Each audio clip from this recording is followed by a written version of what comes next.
Hey team, welcome back to another incredible episode of the Intentional Agribusiness Leader podcast. Today I'm really excited. I've got my friend Tracy Linbo from AgVend on the show today, and it's going to be a good one for you guys. Tracy, welcome to the show. Thanks, Mark. I'm so excited to be here. Yeah, I'm excited to have you on. You guys, Tracy is the Chief Commercial Officer for AgVend. More to come about what that all entails in just a little bit. She's got a great background, and that just covers so much breadth and depth in the ag industry. So you guys are going to learn a ton today. Tracy, you get the same opening question everybody gets. What does it mean for you to be intentional? Yeah, I love this question that you always ask. And I think there's so many pieces about being intentional, but for me, probably the biggest one is living what you're saying and what you're talking about. Hmm. Um, just being very thoughtful about how you plan things and how you deliver things and how, especially messaging. When I think about the fact that, there's so much around when people hear things, what they perceive and what you actually meant. And Hmm. sometimes I think if we're not intentional, those perceptions can go the wrong way. But the other part of then being intentional for me is if someone has the wrong perception, to make sure to live up to it and to own it and to really deal Hmm. with it. And so sometimes intentionality comes after the fact. You thought you were being intentional, it didn't quite go how you thought. And so, be intentional about making sure that it's corrected or fixed or people don't get the wrong impression. So For I think sure. intentionality is like a long time. It's not just the first step into your path forward. You bet. I love it. And you open up with like it's living it out, right? Yeah. I mean, and actually being able to walk the talk. And this is we had an interesting conversation my wife and I over the weekend. Where it was one of those conversations, not like a bad conversation, but I definitely had missed the mark, right, on Mm. one thing, and it was just like not totally making her feel heard in this one particular way, because we got a lot of really cool stuff. We're going into this whole new launch of a new product and service at the Momentum Company, which I own, and so the lion's share of my time goes to that, Mm. right? But she's still got things that she's doing that are important too, and I may or may not have been glossing over a few of those things. You Yeah, bring up a good point though, is your intentionality is not just in your professional life, it's in your personal right. life. And Yeah. we're probably all even more slack in our Hmm. personal lives because everybody is moving so fast. And Yeah. so just really taking the time to let someone know that you heard what they said versus just kind of moving on to what your response is, pretty Right. important in your personal life too. Particularly important in the personal life, Yeah. although fully applicable in the professional world as well. But so it's like, as I was getting the feedback, it's like, dang it, like I know better, right? Like I know that's something. In fact, that's a skill set that I would tell you that I probably pride myself on, is being a Yep. good listener Good listener. and Mm. stopping and asking the extra question. Like I interview people for a living, Right. basically, since this show is part of what I do for a living, and is just kind of kicking myself. So that's all context to say, to set up a question. Like, do you have any pro tips for like, how do you plan out your capability of living out whatever level of intention is important to you? I find you to be someone who's pretty well prepared. You reached out ahead of time saying, hey, can we chat a little bit to prepare for the show? I mean, that's intentional to me. That screams intentional leadership. So any pro tips you would have for people to implement similar behaviors in their own life? Yeah, absolutely. I definitely can be one who might over prepare for things. I think maybe that might be one pro tip is don't overthink it. Mm-hmm. Sometimes you can get into a little bit of analysis paralysis where you're kind of overthinking things.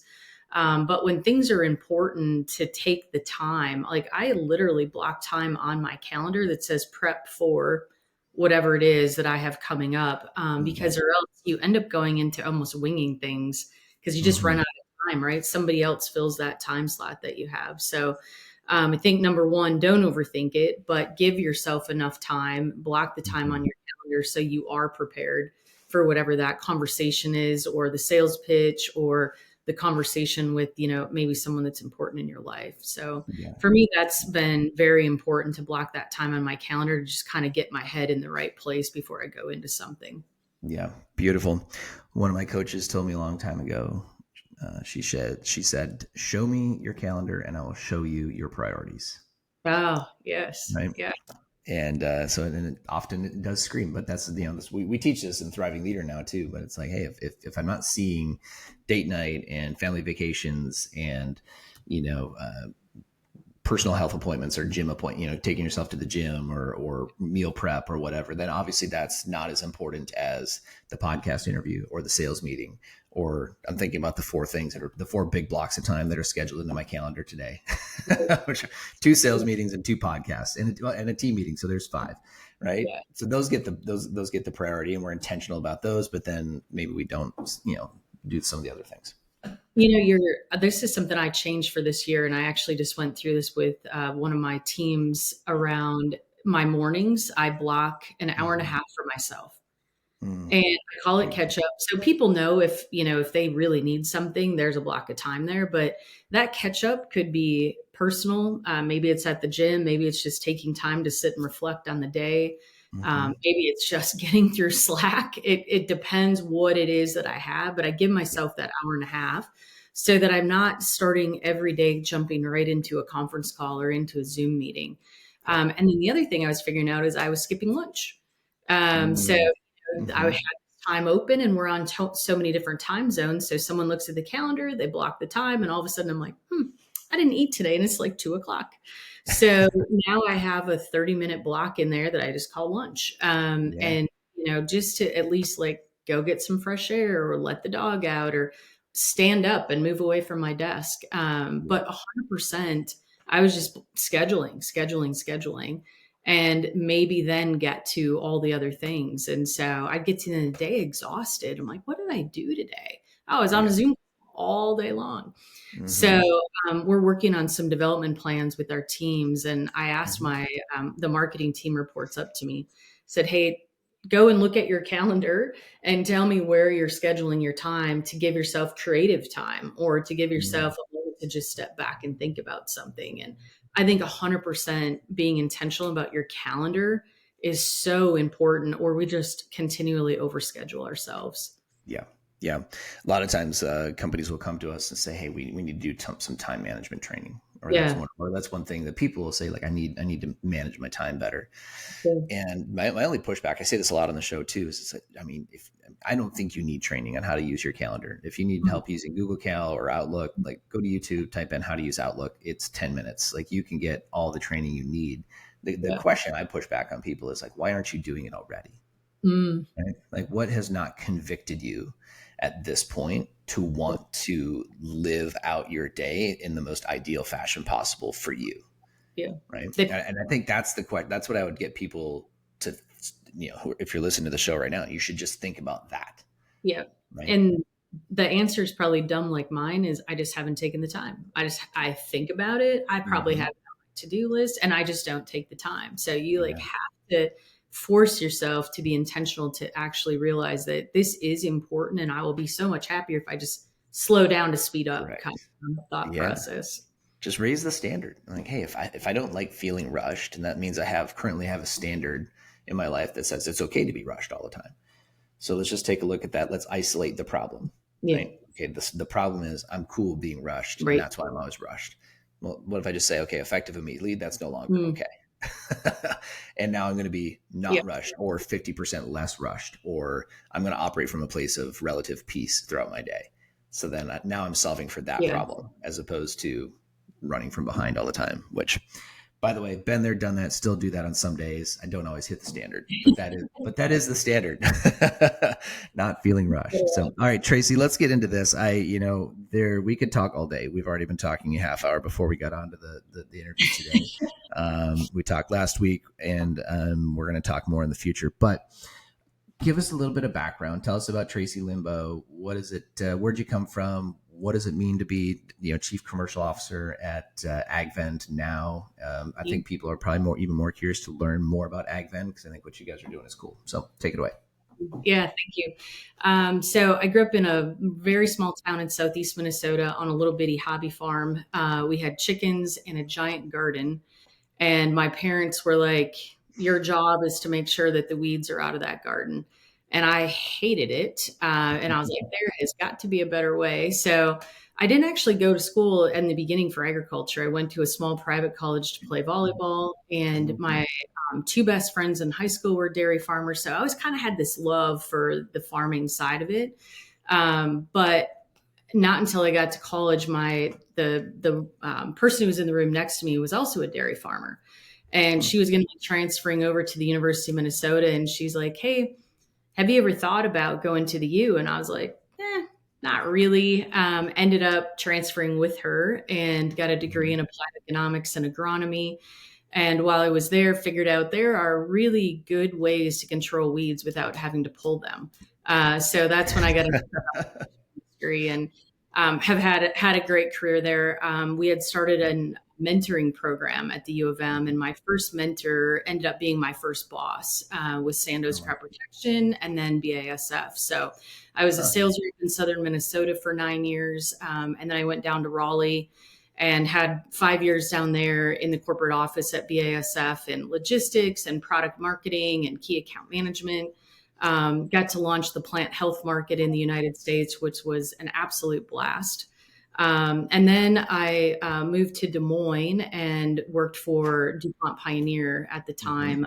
My husband was with John Deere, so great spot for us to move to central Iowa to work for John Deere and for Pioneer. And I'm not sure it gets much better than working for those two big brands. Yeah, no kidding. At the height of your career. So I had 10 really fantastic years working for Pioneer in a range of US and international roles. Every piece of that company, I had an opportunity to work in, from marketing, products, logistics, international regulatory, international business, and then helped really bring together the merger that you now know as Corteva. So as we were working through that, I got a very odd phone call from a gentleman who was my husband's boss when Todd worked for Hunting Elevator in Southeast Minnesota, and asked if I knew anybody that could take on an agronomy role for a co-op in South Dakota. And I was like, well, we're going through this transition. We have a lot of great talent. I'm sure there's going to be someone that's going to come forward through this whole process. And he ended up talking to my husband, and Todd said, John's actually thinking maybe you should come take this role. I'm like, why would we move to South Dakota? We have this great thing going here at Corteva. And lo and behold, we both moved for roles at South Dakota wheat growers. And so Todd took on the role of the Innovation Center, and I took on the role of Vice President of Agronomy, and then helped bring AgTegra together. So led the agronomy and the marketing team there for about 3 years. Yep. And that's actually where I got introduced to AgVend. So Alexander and the team had kicked off AgVend at the time as an e-commerce platform, and bringing us as a retailer a way to compete with FBN. And of course, at that time, that's when e-commerce was really starting to take off. And there were tons of studies by McKinsey and others that looked like, hey, farmers might want to buy their products online. And we quickly learned that that really wasn't the case. They are interested in finding information there. But we also knew as a retailer, we weren't ready for that from a technology standpoint. The ERPs weren't ready. We weren't ready. And so being part of those conversations when AgVend decided to come forward with what we now know as our digital enablement platform. So when I went to leave the co-op, we actually bought a pick your own berry farm, not dairy, but berry. People get that up a lot here in Minnesota. And we had owned a cabin up here. We used to drive from Des Moines and Aberdeen. And we made the decision to just quit working at the co-op. Let's move up here full time. And that lasted 3 months for me. I missed the industry badly. So did a little bit of consulting, and then ended up going to work for Growers Edge, helping that team get their commercial team up and going. So it was a great transition into this whole startup space and kind of learning, that aspect, but stayed in touch with Alexander, our CEO, through that. Alexander asked if I would be an advisor for the AgVend, the business. And so I was an advisor for a few years, and then came on full time about 3.5 years ago as a chief commercial officer. So that's the 30 plus year kind of weave through this industry that has just been amazing. That's wild. I mean, what a great story. I mean, I love it. Way. So Yeah, well, it is. I think it's very unique, and it puts you in a unique position to be where you're at now. You prepared know, me completely for this role. Yeah, yeah, very absolutely. much so. I feel like a lot of people, and maybe it's a lot of startup founders tend to be maybe early career, or it's one of the first things they do in a lot of ways. So when you think, at least when you think tech startup, Hmm. so you don't have the breadth and depth of knowledge of, in your case, the ag industry. Which AgVend obviously is very much tailored to this sort of ag retail arena. Absolutely. And so you just have, I mean, you got the frontline knowledge from the manufacturing side all the way through the whole value chain. And Mhm. so that's very cool. And you guys are just doing so many great things. I don't want to talk too much about that just yet. I do Yeah. want to get to this. So first of all, I think people should go back and just kind of re-listen to the last few minutes as Tracy tells her story, as you just like transition, from one thing to the next thing. And um, what would you advise people as you think about working from one place and then going to another opportunity? Mm. What's because I mean, a lot of us are going to do that, right? We're going to transition from one to the other. You seem Yeah. to have kept a lot of relationships intact as you've done Absolutely. this. Yeah. You've done a Yeah. great job of that. So give us some advice on how to do that. Yeah, it's such an important piece. I think we always joke a little bit about our industry being so small. Is you never want to burn a bridge with anybody because someday they're either going to work for you or you're going to work for Mm-hmm. them or they're going to be a customer. One way or another. So, but we're also blessed in this industry with so many great people. And the thing for me has always been learning. I'm a super Mm-hmm. curious person.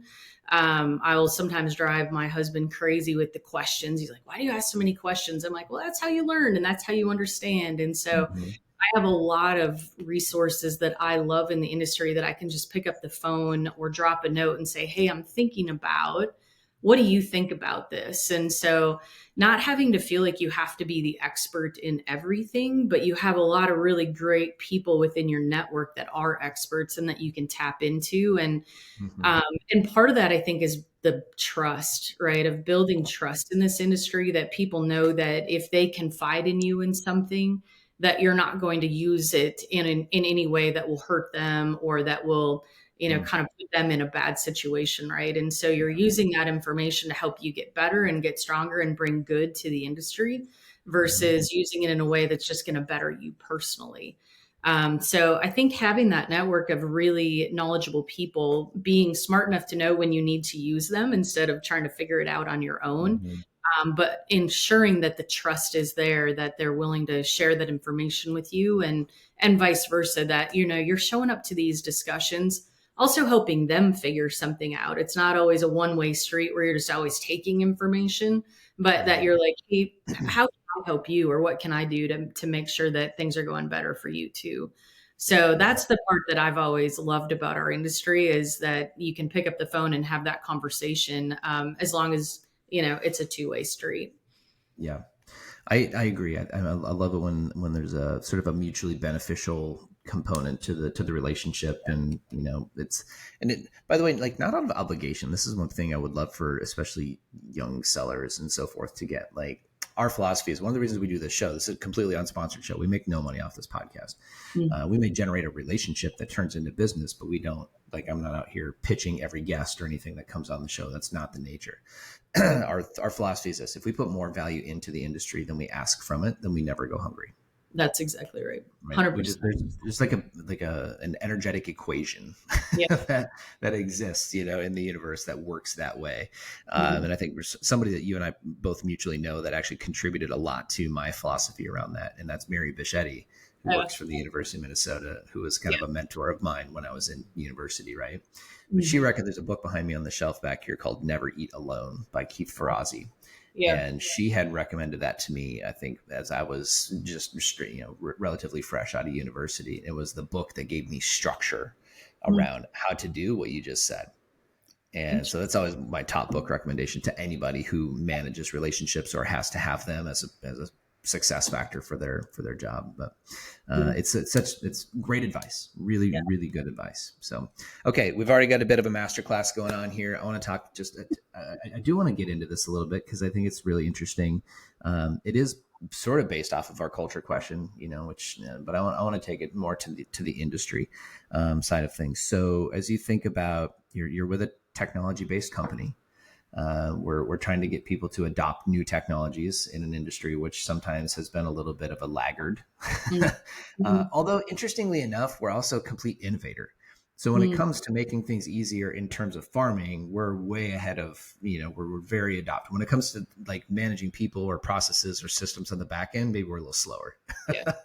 sometimes. So We've always done it sort of a mode. yeah. So, as you think about who you guys work with in terms of clients, like what have you learned around, working within cultures to get technology adoption and help people use tools like AgVend? Yeah. I think one of the things we've also not done great in our industry is we show up, we sell somebody technology, and then we kind of go on to the next thing, right? We as an Mm-hmm. industry. And one of the things for us, we have 5 core values that we live by every single day, internally and externally. So those 5 core values are really the foundation of what our business is built on. Matter of fact, the co-founders, when they Mm-hmm. sat together, that's the first thing they did was talked about what the core values were. Yeah. And so it's part of our interview process. It's part of our everyday work. It's part of our sales process when we're out talking with customers about what we do. And one of those things is say what we're going to do and then show up and do it. And Mm-hmm. I think that's something that technology in the industry, there's been so many cases where it hasn't delivered what people thought it was going to do. Or, maybe there are investors that are putting some really big stretch goals out. And so people are pushing things a little bit faster than maybe what they should. So Mm-hmm. unfortunately, there's a bunch of skepticism in our industry because they've been burned by some of these things. They've invested money in tools that haven't worked.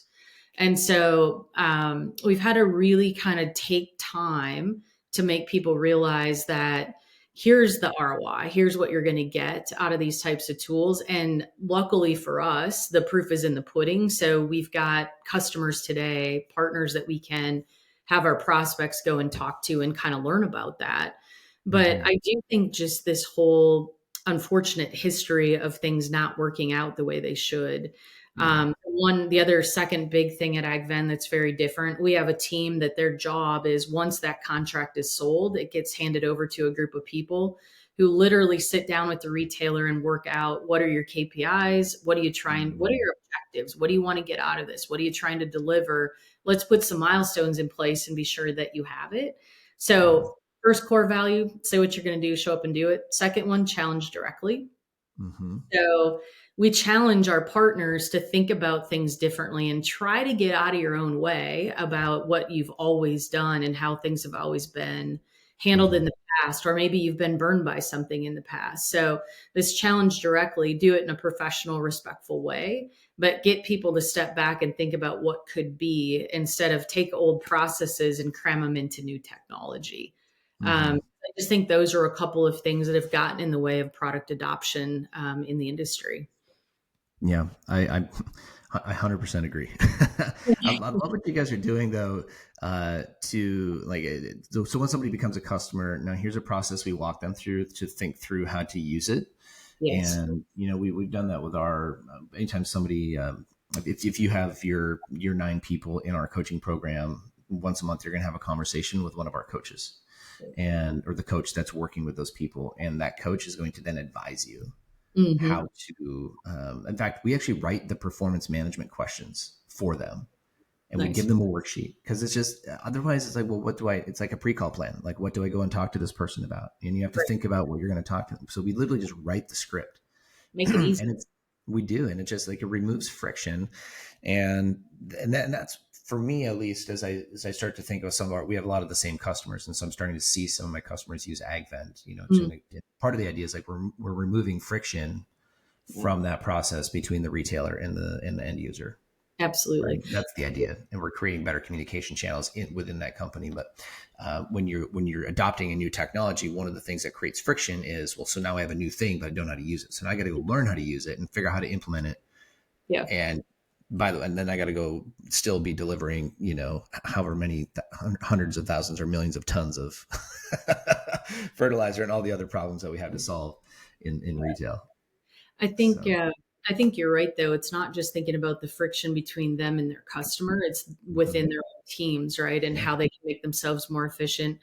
one of my all-time favorite stories was from one of our larger co-ops who had an older gentleman in a training, getting ready to launch AgVend. And I think a lot of times we try to put technology into generational things. Only young people like technology, those types of things. And think about how every generation uses technology in their life, whether it's your banking app or Mhm. your medical portal, whatever it is. And this gentleman stood up in this meeting and was like, nope, done with technology. You guys have done this to me too many times. And the head of agronomy was like, everybody's going to use it. And here's why. Great leadership, right? Explaining it to him. Yep. After a very short amount of time, this exact same employee, older gentleman, came back and said, if you take this away from me, I am retiring. Right. Wow. And so, but it was Yeah. this very intentional, like it was Yeah. intentional from us, it was intentional from their leader. But making technology a way that helps them see that they're more efficient and more effective and they feel it. It's no different than you in your personal life. Like you want to do the things that are making you things go better, they go easier, whatever that value is to you. So I think that's the other thing for technology is just we kind of forget that we have to really show them what that value proposition truly is. We can't just talk about it. Yeah. What have you seen across all the different changes you've been involved with, and from a, what works from a change management perspective? You mentioned good leadership in this example where we drove it from the top down, which all good change has to start from the top down in order to be widely adopted. But Yeah. what have you seen? I think the next thing is hold people accountable, right? Is like don't just Mm-hmm. stand and talk Yep. about it, but you actually make sure that people are following through.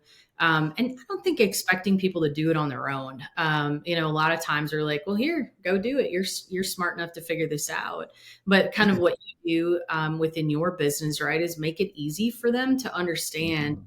how to do it. I think with technology, if you're not using it regularly, you kind of forget how to do it. And Yeah. so, one, the good leadership is number one. It has to start at the top with them telling their teams why they're going forward with it and what they believe in it. And then number two is have a plan and then hold people accountable to it. Those two things really, is when we see things snowball. I think when people just kind of assume, it's kind of like culture. If you Mm-hmm. just assume that the culture is going to happen, but you're not living it and you're not being intentional about it, Yeah. you have a culture. It's maybe not one you love or your people love, but there's a culture there. It's just Mm-hmm. not that you were kind of, hoping. I used to always tell the team when I was at AgTech, I was like, hope is not a strategy, right? You Right. can't just hope that things are going to happen. And I love when they repeat that back to me. I'll bump into them at a show. You're like, yep, hope's not a strategy. I'm like, thank you. Let's have execute that plan. So Yeah. that's I think that that's always Yeah. just so important that you don't just assume that it's going to happen.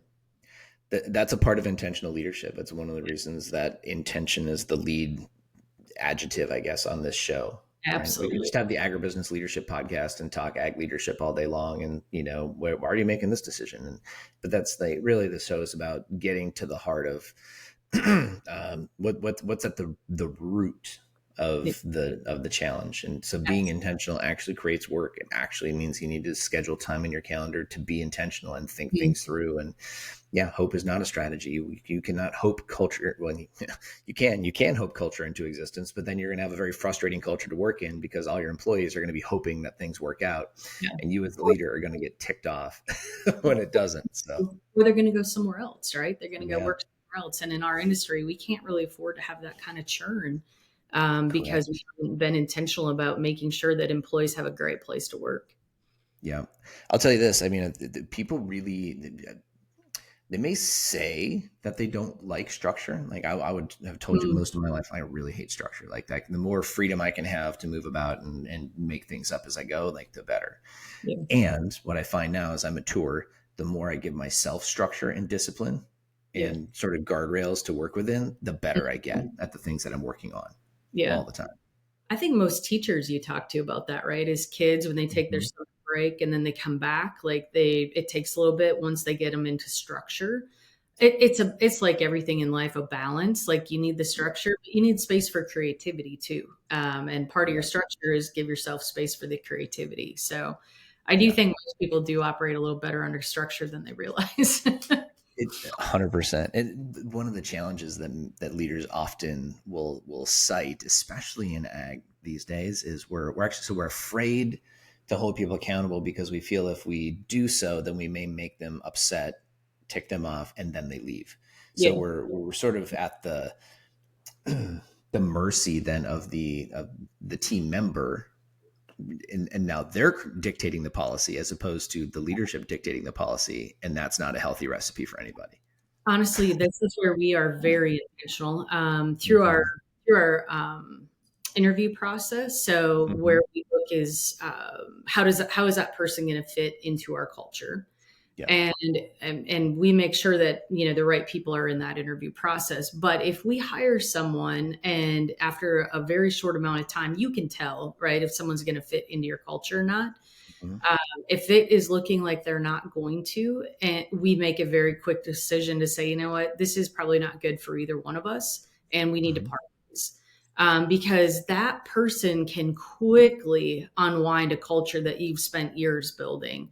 And Mm-hmm. so we are extremely intentional about that, is making sure that we just have those discussions early and often, is like, hey, this behavior that you have doesn't fit into our culture here, and if that doesn't feel like something that you want to be part of, then you can make this decision, or we can make that Yeah. decision together.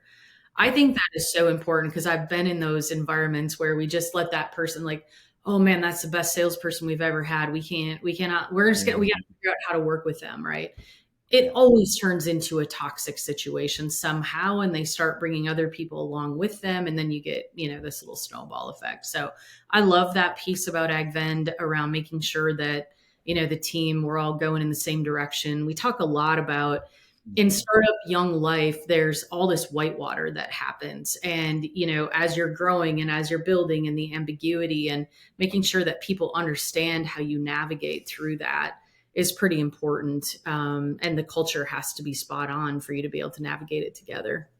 Big time. Big Yeah. time. All right. So the saying, the old saying that was coming into my mind as you're talking is that nothing loses you a good employee like watching you tolerate a bad one. Oh, it's so true. So Right. true. Yeah. So, They, okay. I they, know. they all see it too, right? All the other employees are like, whoa, apparently this behavior is okay because it's happening over here. Yeah. It will cost you the respect of your team. That's, Absolutely. and I 100%. think all of us as leaders want to be respected in the role. Yeah. And so like to uphold that as my standard of existence is to have respect, then yeah, I mean, that means we get to have some of those tough conversations, and they're never fun, but yeah, we've rotated a couple people out this year. We've rotated some people in. Like it's Yeah. how it goes. So, Yeah. Yeah. okay. I do know, like we're over our scheduled time. Do you have 5 more minutes to go into some real quick? Okay. Cause I want people to get to know you on kind of some of your thoughts and philosophies as well as we go into this. So let's go into this. What's been the most challenging thing that you've been through in your career, or the most challenging thing that you've had to overcome? What's been the biggest win? I would say, when I think about those transitions that you asked me about, Mm-hmm. through all of that, having that opportunity to get put into some pretty amazing roles, you can get into the stage of self-doubt, right? You're like, am I really ready for this role? And that there's other people around you kind of thinking the same thing. Yeah. And so a challenge for me sometimes is just get out of my own way, get out of my Mm-hmm. head around, being the right person for that role, and the one that has been prepared for it and can do that role. So that's been a challenge through my whole career that I just kind of continue to work on. And it actually kind of comes back to your previous question about surrounding yourself with good people, where you've Mm-hmm. got that group around you that's cheering you on and like, hey, stop thinking crazy thoughts in your head, get the thoughts out of your head and just go do what you're meant to go do. Mm-hmm. And that's your spouse, that's your friends, that's people that you work with, right? I think sometimes we get caught up on just the people we work with, making sure that other people around you are cheerleaders and can kind of help get that out of the way too. Yeah. Good. I love it. Mm. Any big wins along the way that you're like really rung the bell on that one? We had to climb this big mountain and we got there. I have a huge win on the work side of things. We launching that plant health industry that didn't even Mm-hmm. exist was amazing. But Mm-hmm. for me, my biggest win actually is when someone calls me to say, hey, I'd love to have a mentorship relationship with you. Would you have time to be Mm-hmm. my mentor, to be my coach, especially it's someone that I've never worked with, isn't on my team. But I spend a lot of time. It was some of my favorite parts of when we were face to face, when I Mm-hmm. worked in a corporate environment, of having lunch with someone different every day because someone just needed to talk with somebody. And like I said, I've had a ton of great mentors and coaches throughout my life. And now being that person that people are coming to and asking for career advice or personal advice or how to navigate all these transitions. I would say that's my biggest win, because Mm-hmm. I absolutely love it. It just gives me just so much energy whenever I get to have those conversations. And the great thing is, I'm learning something from them at the same time, right? Yeah. I got to think Yeah. about things from a different way. So that's been a Yeah. pretty big part of my career, I would say, Mark. Love it. Those relationships make such a huge impact. Oh, My huge. business, we would not be sitting here having this conversation today if it were not for a great mentor, who was there for me in the beginning, helped make connections so that I could, get inside of companies and have conversations that needed to be had. Wrote me a check to that, for a decent amount of interest, but still wrote me a check to help me get my first program off the ground. I mean, there was some significant benefits, right, to having the mentor, and those are a couple cool things. But I used to just, whenever I'd be going on a sales trip and going through the community that he lived in at the time, for the cost of lunch, and a glass of wine, he would give me sales training, Yeah. and that's where I learned it. So those are super valuable. Books or podcast resources that you're saying are a must, or these have been super helpful for you? Um, actually, well, obviously we have a great podcast here, so we should start with that Yeah. one. I actually, one of the ones I love is the All In podcast. Yeah. Those guys are a great group of tech people that have had ups Mhm. and downs in their careers and talk about all kinds of topics. So if I get an hour driving to Minneapolis in the car, I tend to kind of pop that one on, Yep. because they just talk about so many different global things going on. Yep. The book that we're all reading right now is called the AI Driven Leader, by Mm. Jeff Woods. And I've, we have it as an internal book that we're all reading, but I've given it to customers, to clients, because of what's happening in the AI world right now is everywhere. And just it actually is a good way, Mark, to think about being intentional about how to use mhm. AI in your everyday life. Yep. So that's a great current book that our group is all reading. I also actually just love to have a journal, Mhm. whether it's just quite frankly sitting by my bed when I'm, can't sleep and I'm like jotting stuff down. But Yep. I think that's where a lot of big ideas come from, when you can just kind of take time to get things out of your head and kind of create your own Mhm. book, by having that journal. So I'm a pretty big journaler of just thoughts and ideas that I use pretty regularly too. Good. Love it. I love it. With that in mind, suddenly this whole AI thing seems to be creeping up and explode. Not, and I think, well, it has crept up on a lot of people. Some of us have been watching it for a minute, but now Yeah, it's in the conversation every day. absolutely. It seems like in the last, even is mid July as we record this. This will probably come out mid August. So in the last, let's say 120 days, It's been. even, Mhm. at least with my ag leaders, it's all of a sudden like this is at the fore. We were using it. It was cute. There were some fun like time saving things, and I could it could help write emails and organize emails and some basic stuff. But now it's like we can run businesses, Yeah. entire components of businesses with AI that we could not do that even 4 months ago, 5 months ago. So yeah, I need advice for strategy, and this is what I'm advising all my clients is that you have to adopt some sort of a strategy. Absolutely. Pick your philosophy, whatever it's going to be. Use it, Yep. don't use it, but you got to have one. Yeah. And It, any thoughts you have on that? yeah, I think, well, it's definitely a necessity, right? I mean, it is going to be the backbone of AgVend's platform, Mhm. because we use it for so many different things, but also just helping like the retail sales agronomists to be more efficient and effective, right? They use our tools as a CRM tool. Now you can ask it a question about a customer and it's going to pull you every bit of information quickly on the palm of your hand on your phone as you're pulling into, you're sitting in a drive of a field, right? And so Right. instead of having to go and like ask your admin to print you some information or go to pull something up or you have to sit at your laptop, So all of these things that you're thinking about are right there. It's just going to make it so much easier to ask it and get it in a really summary way. That's what I love about. We use Chat GPT. I love the fact I can ask it a question and it's a very couple of bullet points. Here's what you're looking for, sort of an answer. Um, Mm-hmm. and I think that's what the AgVend platform is doing for our ag retail partners. Yeah. For me, though, the advice is just start. Don't let it Mm-hmm. scare you. Giving it feedback is pretty important. We tell that a lot. Ours is called Goose. We're always like, you got to give it feedback. So more information in, more information out, then it's better. But I think a lot of times people have just been afraid to even start using it, and that's the part that's not good, is to be paralyzed by it and Right. not even trying to start. But to your point, though, I think kind of decide your philosophy, and as a company, have some processes. I know we hate process in our industry, but Yeah. Right. what are your policies and procedures? So, what type of information do you want your team putting into it, and what information do you not want going into it? So, having take a little bit of time as a leadership team to understand how you want to use these tools, so that your team's using it in the right way. Yeah. I think all that is super spot on. You just got to get in there. We had this for the last year. I've been working on this more than a year now, but just working on this new process. You and I've talked a little bit about it off the call. Probably by a month from now, it'll be out, released to the world. But it's just, we saw the future coming, like, oh yeah, yep, the future is AI, and that's going to completely disrupt the learning and development space, and it's going to Mhm. completely disrupt the coaching space. Like, your career coach will now be an AI. you Yeah. won't need you won't need Momentum Company for career coaching at this point.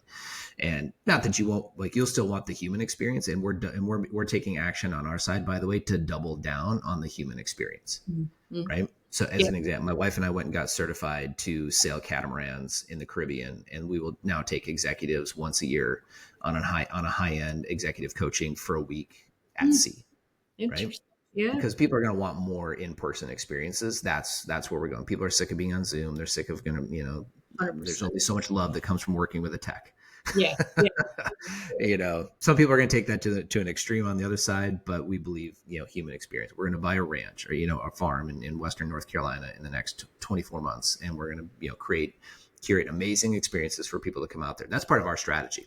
Yeah. At Yeah. the same point, I said, I have to go learn how to run an AI driven company, because, and if I don't, and I don't even know if this thing, like, as at the time, I said, I don't know if this is going to work. I don't know if this is a validated idea or not. But Mhm. if I don't get in there now and start learning how to run my business with it, then I'm really screwed 2 years from now. That's exactly right.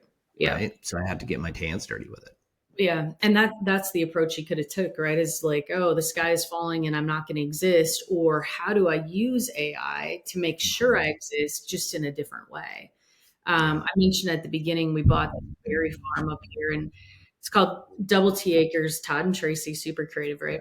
Love it. But the part for me, to your range tire, the experience is what people are coming out for, because Mhm. we're on calls all day long and we're in meetings and everybody's running so crazy. And I agree 100% that people are excited about the experience. And we do an offsite twice a year with our employees, because we're all Mhm. spread around the world, and getting people together, and it's like they're all old friends, but they only Mhm. see each other twice a year, but Yeah. everybody thrives during that time. And so I think you're spot on to how to be able to use this tool in a way that's just going to make us all that much better, and actually Yeah. find ways to make us all that much more happy. Love it. Yeah. I don't think it's an either or, right? It's a yes Yes, and how do we do both absolutely. Yeah. effectively? So, Yeah. okay. As we bring this in for a landing, talk Yeah. to me about, you mentioned mentorship. Who's been a mentor for you that you've really looked up to over the years that's helped you a bunch? Oh man, I cannot actually narrow that down. It's hard, isn't it? I've been pretty darn lucky. So when I was younger, my father passed away when I was a teenager, and so I Mm, had a lot of people around me, right, that were great. But one was a dairy farmer, and one was our mm, ag teacher. And mm, just what they taught me during those impressionable years, and the appreciation for agriculture, and how to be a hard worker and all of that good stuff. My mother has a very big work ethic, so learned mhm, a lot of that from her. then through my career, my first boss, who kind of guided me through at the time, believe it or not, there were two women in the whole state of Minnesota that sold crop protection. Hmm. And, having him kind of take me under his wing and help me through learning that side of the industry was huge.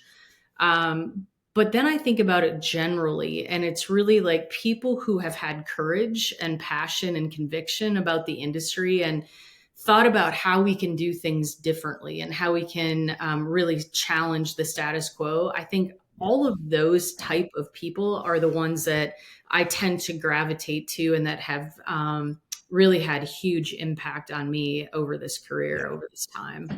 So it's super hard for me to narrow it down to like a I know. person, but boy, there's a lot of them out there. And I think it's probably also why I enjoy mentorship so much and being part of that is I've been blessed with so many good ones. And you get to a point you want to Hmm. pay that forward for other people.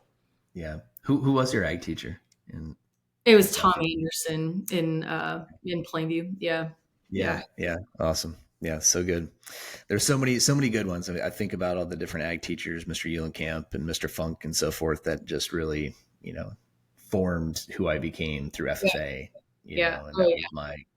that was my entree into ag. I'm a non-traditional ag kid. Yes. So, Yeah. I mean, I grew up on a little hobby farm. Do I, still yeah. non-traditional, really. So Yep. Yep. Very yeah. cool. All right, Tracy, thank you for being on. I gotta cut us off here, but everybody should be sharing this show with somebody. There is just this is a little 45-minute masterclass into intentional leadership in and around ag. We talk technology, we talked AI, we talked all kinds of things, leadership books, etc. So get this in the earbuds and truck speakers of somebody you know. Tracy, as we bring it in for landing, any last thoughts? And tell us where we go to find out more about AgVend. Yeah, thank you. Just first of all, thanks, Mark, for everything you're doing for the industry. I think just, making sure Mhm. that we are always leveling up the skills of our teams and our employees. And it's just such a great industry to be in. And it's a group that's always hungry to learn more. So I think you guys are Yeah, doing some great things. And I'm super excited to hear where you're going with some of this AI work that you're doing too. you bet. Yeah, at AgVend. So agvend.com. Obviously, you can contact any one of us. We do a lot of posts on LinkedIn is kind of a great spot to find information about us. But of course, we'd also love you to talk to our 80 plus partners that are utilizing Mhm. AgVend. So we're blessed with a fantastic partnership base, both with our retailers and with our suppliers. And the thing for me, having been through this whole industry, is just the supply chain needing a little bit of help and the Mhm. passion for the group that wants it to be digitally enabled. So we'd be glad to answer any questions that anyone has and anyone that wants to be part of that. So thanks for giving me the time and glad to Mhm. chat with you anytime. Love it. Yeah. Thanks for being on. Yeah. Have a